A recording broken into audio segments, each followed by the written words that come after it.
योग वशिष्ठ महारामायण सुनते रहने के लिए हमारे चैनल को सब्सक्राइब करें और बेल आइकन जरूर दबाएं।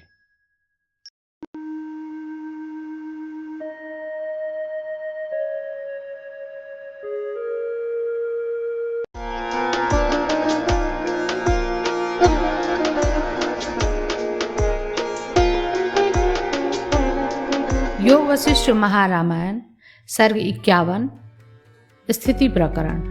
मानसिक यज्ञों से दासूर का आत्मबोध। वन देवी में पुत्रोत्पत्ति और पुत्र के लिए ज्ञान प्रदान। श्री वशिष्ठ जी ने कहा, हे श्री रामचंद्र जी, तपस्वी के उस आश्रम में घोर तपस्या में अभिमुख वे दासूर तब से लेकर कदम्बदासूर नाम से प्रख्यात हुए। उस शाखा के पत्ते पर बैठकर क्षण भर दिशाओं को देखकर दृढ़ पद्मासन बांधकर दिशाओं से परावर्तित परमार्थ ज्ञान रहित केवल कर्मकांड में अभिरुचि वाले फलाभिलाषा से युक्त मन से उन्होंने यज्ञ किया।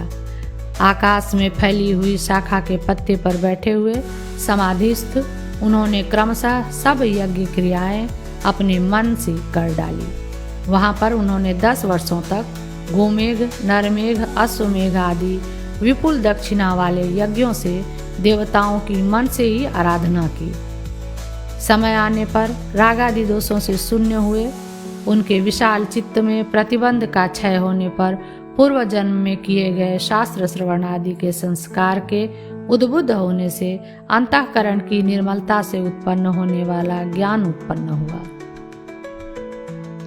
ज्ञान होने के बाद उनका अज्ञान रूपा आवरण छिन्न भिन्न हो गया और वासना के हट जाने से वे निर्मल हो गए। उन्होंने एक समय उस शाखा के अग्रभाग में बैठी हुई प्रकाशमान पुष्प रूप वस्त्रों से आवृत विशालाक्षी वन देवी को देखा। उसका मुख बड़ा सुंदर था, मद से उसके नेत्र घूम रहे थे। नील कमलों की सुगंध से वह सुगंधित थी एवं उसका रूप अत्यंत मनोहर था। निर्दोष अंगवाली कोकिला और फूलों के समूहों से झुकी हुई वनलता के समान नम्र मुखी उस कामिनी से मुनि ने कहा, हे कमल पत्राक्षी, अपनी कांति से कामदेव को भी क्षोभित करने वाली तुम कौन हो? फूलों से लदी हुई शाखा को सखी की नाई परख कर तुम क्यों खड़ी हो?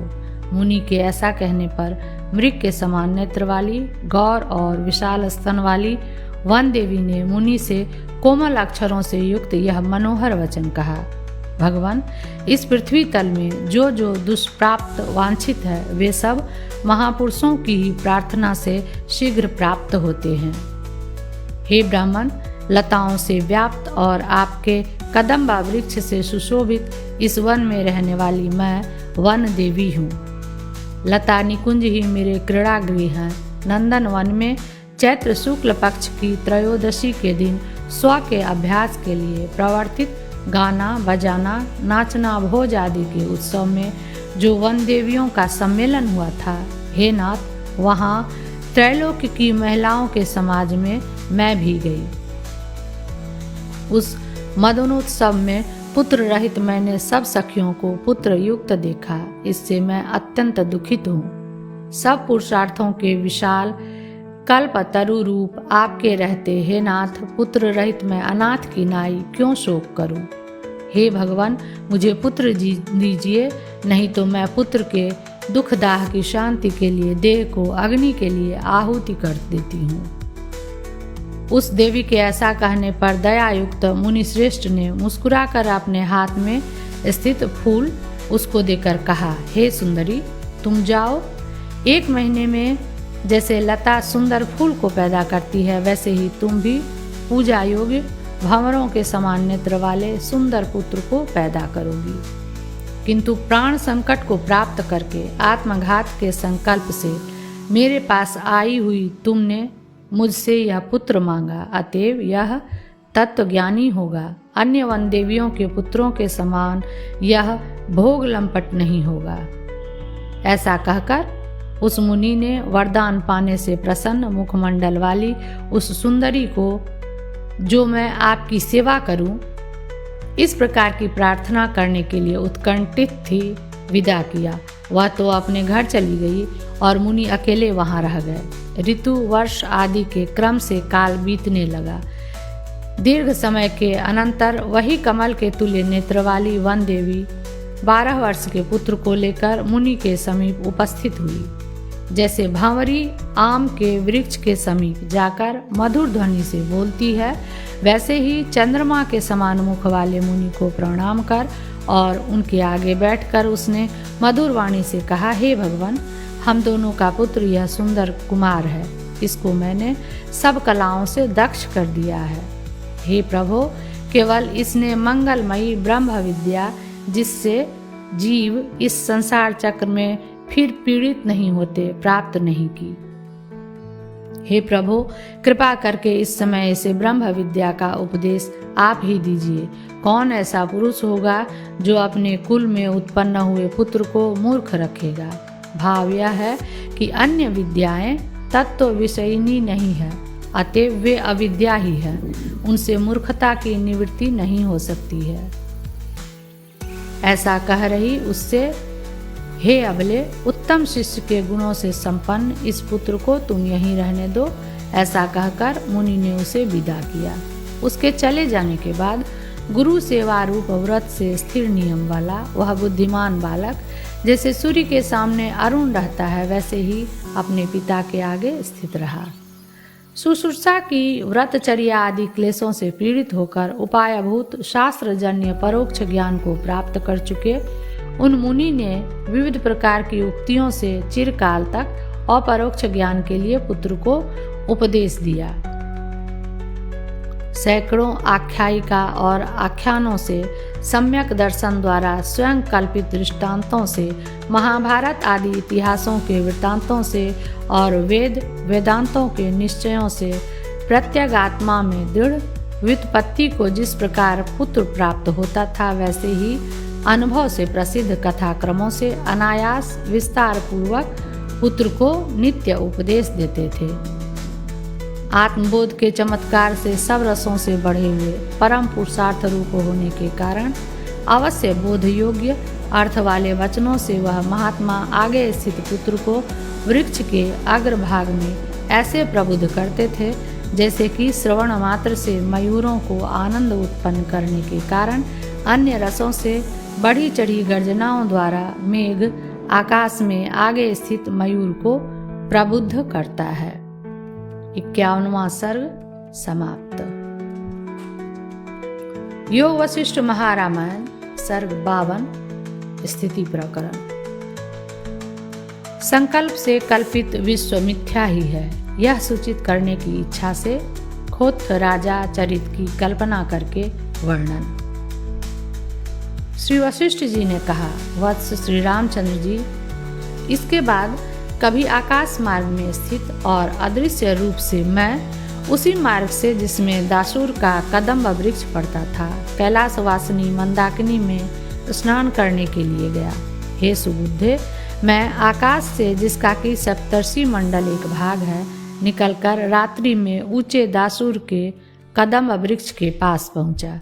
मैंने जंगल में शाखाओं के खोखले से मुकुलित कमल के अंदर बैठे हुए भंवर की ध्वनि के समान संपूर्ण वचन सुना। जो वचन सुना उसी को कहते हैं। हे महामते, हे पुत्र, सुनो। इस संसार की उपमान रूप इस एक आश्चर्यमयी आख्यायिका को मैं आपसे कहता हूँ। तीनों लोकों में विख्यात महापराक्रमी एक राजा है, उसका नाम खोत्थ है। वह बड़ा समृद्धिशाली और तीनों लोकों पर आक्रमण करने में समर्थ है। सब लोकों में ब्रह्मा विष्णु आदि सभी प्रभु जैसे धनी शिरोरत्न को सिर पर धारण करते हैं, वैसे ही इसकी आज्ञा को सिर पर धारण करते हैं। जो बड़े बड़े साहसपूर्ण कार्य करने में एकमात्र रसिक है, विविध प्रकार के आश्चर्यमय स्थलों में विहार करता है, उस महात्मा को तीनों लोकों में किसी ने भी अपने वश में नहीं किया। जिसके सुख दुख प्रद हजारों कार्यों को सागर की तरंगों की तरह कौन गिन सकता है। जैसे कोई पुरुष मुट्ठी से आकाश को पराजित नहीं कर सकता, वैसे ही जिस महाबली के बल का न शस्त्रों से और न अग्नि से कोई भी तिरस्कार नहीं कर सका, जिसकी लीला का जो प्रयोजन थोड़ा होने पर भी हजारों कल्पनाओं से पूर्ण होने के कारण विशाल आरंभ वाली है और स्वप्न, मनोरथ आदि के निर्माण से दैदीप्यमान है। इंद्र, विष्णु और शंकर तनिक भी अनुकरण नहीं कर सकते हैं। हे महाबाहो, उसके सब व्यवहार रूपी क्रीड़ा करने में सक्षम, उत्तम, मध्यम और अधम, सात्विक, राजस और तामस भेद से 3 प्रकार के शरीर जगत को आक्रांत करके स्थित है। 3 शरीर वाला यह पक्षी के तुल्य अत्यंत विशाल अव्याकृत आकाश में ही उत्पन्न हुआ है, वहीं पर रहता है, विधि निषेध रूप शब्द के अनुसार चलता है। भाव यह है कि जैसे पक्षी आकाश में ही अंडमय, पिंडमय और पक्षमय 3 शरीर वाला क्रम से उत्पन्न होता है, सब ओर से उसे जान जोखिम की शंका रहती है। असार, पीपल आदि के फलास्वाद में लोलुप रहता है, शब्द मात्र से उड़ता है, वास्तविक बात का विचार नहीं करता। वैसे ही यह भी स्थूल, सूक्ष्म और कारण रूप 3 शरीर वाला है। ब्रह्माकाश में उत्पन्न होकर चारों ओर से भय की शंका करता है, तुच्छ विषयों में आसक्त हो, विधि निषेध रूप शब्द के अनुसार चलता हुआ घूमता है।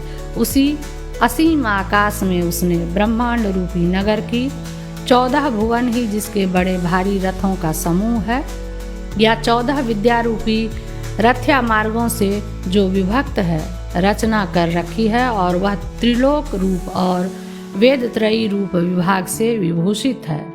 नंदन आदि वन और उपवनों की पंक्तियों से वह पूर्ण है। मेरु आदि क्रीड़ा शैलों से सुशोभित है। मोतियों की लताओं से व्याप्त समुद्र रूपी 7 बावड़ियों से अलंकृत है। कभी न बुझने वाले शीतल और उष्ण रूप 2 दीपकों से विराजमान है, तथा शास्त्रीय सत्कर्मों से ऊर्ध्वगति और अशास्त्रीय निंदित कर्मों से अधोगति रूप व्यापारी मार्गों से वह भरा है। उसी अति विशाल नगर में उक्त राजा ने विषयों के मोह में फंसे हुए अपवरक के समान आकाश के परिच्छेदक होने के कारण अपवरक रूप संसारी देवता, मनुष्य आदि देह समूहों की सृष्टि की। कोई ऊपर रखे गए, कोई नीचे रखे गए, और किन्हीं को उसने बीच में नियोजित किया। कोई चिरकाल में नाश को प्राप्त होने वाले हैं, तो कोई शीघ्र विनष्ट होने वाले हैं। वे काले केश रूपी तृणों से आच्छादित और आँख, कान, नाक, मुंह आदि 9 द्वारों से अलंकृत हैं। उनमें निरंतर वायु बहता रहता है। वे रोमकूप रूपी अनेक खिड़कियों से युक्त हैं, और 5 ज्ञानेंद्रिय रूपी 5 दीपकों से वे प्रकाश युक्त हैं। जांघ और रीढ़ ही उनके 3 स्तंभ हैं। सफ़ेद हड्डियां भी बांस के स्थानापन्न हैं। चिकनी मिट्टी के स्थानापन्न चर्म से वे कोमल हैं। सड़क रूपी बाहुओं से वे व्याप्त हैं। उस महात्मा राजा ने उन देह समूहों में अभिमान द्वारा उनके रक्षक और स्वामी रूप अहंकारों की सृष्टि की।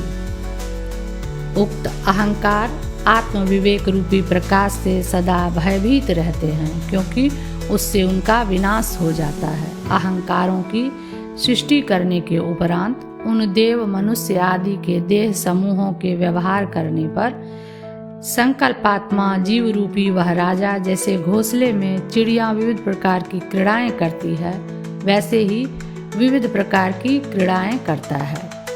हे पुत्र, 3 प्रकार के अनंत शरीरों के अंदर उन यक्षों के साथ लीलाओं द्वारा अस्वाधीन रूप से निवास कर और निकलकर फिर चला जाता है। हे वत्स, चंचल चित्त वाले, उसकी कभी निश्चल इच्छा होती है कि अविद्यमान किसी स्वप्नादि जगत रूप नगर में जाऊं। तदंतर वह भूताविष्टि की तरह निद्रा आदि के आवेश से जागृत देह आदि के अभिमान का त्याग कर दौड़ता है।